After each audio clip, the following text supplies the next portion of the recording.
வணக்கம். ரொம்பவே அழகான ஒரு சின்ன மாயாஜாலமான கதைக்களத்துக்கு உங்கள வரவேற்கிறேன். இன்னைக்கு நம்ம என்ன பார்க்க போறோம் தெரியுமா? ரொம்ப அமைதியா எதையும் கவனிக்கிற ஒரு குட்டி யானை எப்படி அவளோட மொத்த காட்டையுமே காப்பாத்துனாங்கங்கறத பத்தி தான். எல்லி மற்றும் மறக்கப்பட்ட நதி.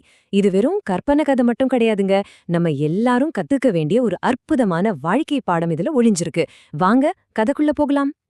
ஆப்பிரிக்கால இருக்கிற அந்த அடர்ந்த சவன்னா காட்டுல தான் நம்ம கதையோட ஹீரோ, அதாவது குட்டி யானை எள்ளி வாழ்ந்துட்டு இருக்கா. அவளுக்கு ரொம்பவே பெரிய பளபளப்பான கண்கள், எப்பவும் ஒரு துள்ளல், ஒரு உற்சாகம் இருந்துட்டே இருக்கும். இந்த யானை கூட்டத்தை வழிநடத்துறது ரொம்பவே வயசான, அதே சமயம் ரொம்ப புத்திசாலியான நாளா அப்படிங்கிற ஒரு தலைவியான. நம்ம எள்ளி எப்பவுமே சுத்தி நடக்கிற விஷயங்களை ரொம்ப ஆச்சரியமா பார்த்து துருதுருன்னு ஏகப்பட்ட கேள்விகள் கேட்டுக்கிட்டே இருப்பா. இப்படி சந்தோஷமா போயிட்டு இருந்த அந்த காட்டுல திடீர்னு ஒரு பெரிய வறட்சி வந்துச்சு. பச்சை பசேல்னு இருந்த புற்கள் எல்லாமே அப்படி கருகி மஞ்சள் நிறமா மாறிடுச்சு. தண்ணி இருந்த தடமே அங்க இல்ல. அந்த காட்டோட ராஜாவான வலிமை மிக்க சிங்கங்கள் கூட ரொம்ப சோர்வடைஞ்சு என்ன பண்றதுன்னு தெரியாம தவிச்சிட்டு இருந்தாங்க. அந்த மொத்த காடுமே ஒரு பெரிய சோகத்துல மூழ்கிடுச்சுன்னு தான் சொல்லணும். நிலைமை கைமீறி போறத பார்த்த தலைவி நாலாவுக்கு ரொம்பவே கவலை. நாம எப்படியாவது தண்ணிய கண்டுபிடிச்சே ஆகணும் அப்படின்னு ரொம்ப வருத்தத்தோட சொல்றா. அப்போ அவளோட இளமை காலத்துல பார்த்த ஒரு பெரிய, அகலமான, சில்லுன்னு தண்ணி ஓடுற ஒரு நதி அவளுக்கு ஞாபகம் வருது. ஆனா ஒரு பெரிய பிரச்சனை என்னன்னா, இப்போ அந்த நதியை எல்லாரும் மறந்துட்டாங்க. பல வருஷம் ஆனதுனால அந்த நதிக்கு எப்படி போறதுன்னு யாருக்கும் வழியே ஞாபகம் இல்ல. வறட்சி ரொம்ப அதிகமானதுனால கூட்டத்துல இருந்த வயசான யானைகள் எல்லாம் ரொம்பவே சோர்வாகி ஒரு விரக்தியான நிலைமைக்கு வந்துட்டாங்க. பல வருஷத்துக்கு முன்னாடி பார்த்த இப்போ எந்த திசையில இருக்குன்னே தெரியாத ஒரு நதிய எப்படி தேடி கண்டுபிடிக்க முடியும்? அது நடக்கிற காரியமே இல்லைன்னு அவங்க நினைச்சாங்க. அந்த வனத்துல இருந்த எல்லா விலங்குகளோட நம்பிக்கையும் அப்படியே வறண்டு போயிடுச்சு. இப்படி யாருக்குமே எந்த நம்பிக்கையும் இல்லாதப்போ யாருமே எதிர்பார்க்காத ஒரு திருப்பம் நடக்குது. நம்ம குட்டி யானை இல்லி தைரியமா முன்னாடி வந்து நான் போய் அந்த நதிய கண்டுபிடிக்கிறேன் அப்படின்னு சொல்றா. தைரியம் அப்படிங்கிறது உருவத்திலயோ வயசுலயோ கிடையாது. அது நம்ம எண்ணத்துல தான் இருக்குங்கிறத அவளோட இந்த துணிச்சலான முடிவு நமக்கு அழகா உணர்த்துது. அவ சொன்னதை கேட்டு அங்கிருந்த அத்தனை பேரும் அப்படியே ஆச்சரியத்துல உறைஞ்சு போயிட்டாங்க. ஆனா எல்லியோட இந்த தைரியத்தை பார்த்து மத்தவங்க என்ன செஞ்சாங்க தெரியுமா? நிஜமாவே அவளை பார்த்து சிரிச்சாங்க. குறிப்பா கோவுன்னு ஒரு வயசான யானை அவளை பார்த்து, நீ வெறும் குழந்தை, உனக்கு ஒன்னும் தெரியாது, நீ காணாம போயிடுவ அப்படின்னு ரொம்ப கேலியா சொல்லுச்சு. இது சாதாரணமா நடக்கிறது தானே. நம்மளும் புதுசா ஏதாவது முயற்சி பண்ணும்போது சுத்தி இருக்கிறவங்க இப்படிதான் கேலி பண்ணுவாங்கங்கிறத இது ரொம்ப தத்ரூபமா காட்டுது. ஒரு பக்கம் பெரிய யானைகள் எல்லாம் கவலைப்பட்டுக்கிட்டும் கேலி பண்ணிக்கிட்டும் இருந்தப்போ, எலி ரொம்ப அமைதியா சில விஷயங்களை கவனிச்சிட்டு இருந்தா. மத்தவங்க கவனிக்க தவறுன சில நுணுக்கமான விஷயங்களை அவ பார்த்தா. தினமும் அதிகாலையில சின்ன சின்ன சிட்டுக்குருவிகளும் இருவாச்சி பறவைகளும் ஒரு குறிப்பிட்ட திசையை நோக்கி மட்டுமே தொடர்ந்து பருந்து போறத அவ கூர்ந்து கவனிச்சா. அமைதியா இருக்கிறதுல எவ்வளவு பெரிய சக்தி இருக்கு பாத்தீங்களா?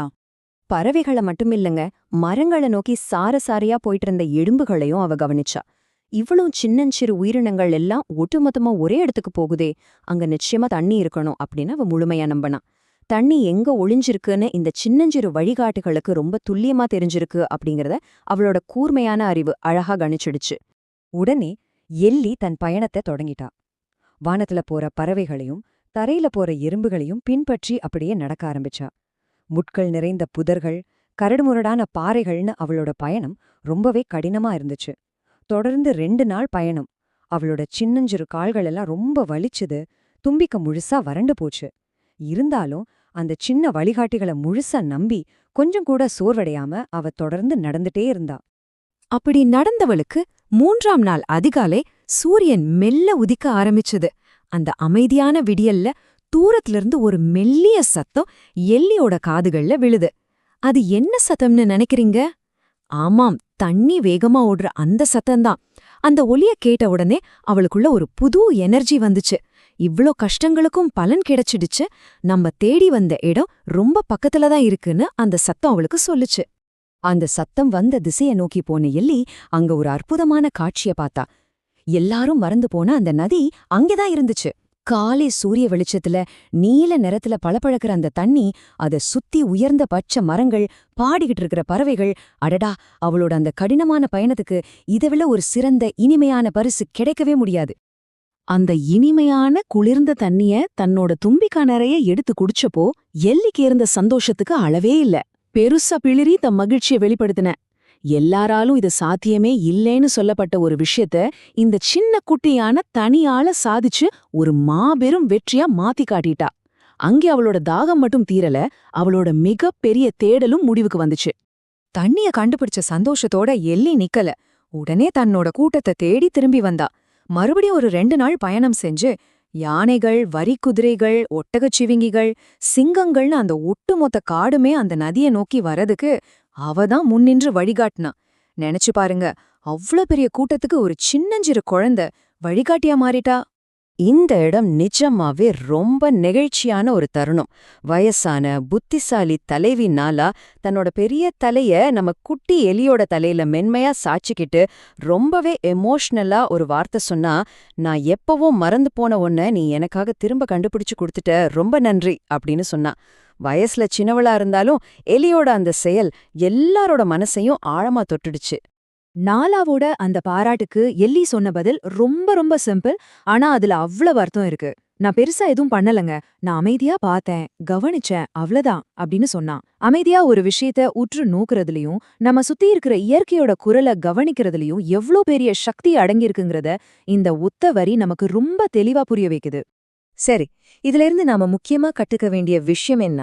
அறிவு அல்லது ஞானம் அப்படிங்கிறது வெறும் வயசை பொறுத்தது மட்டும் கிடையாது.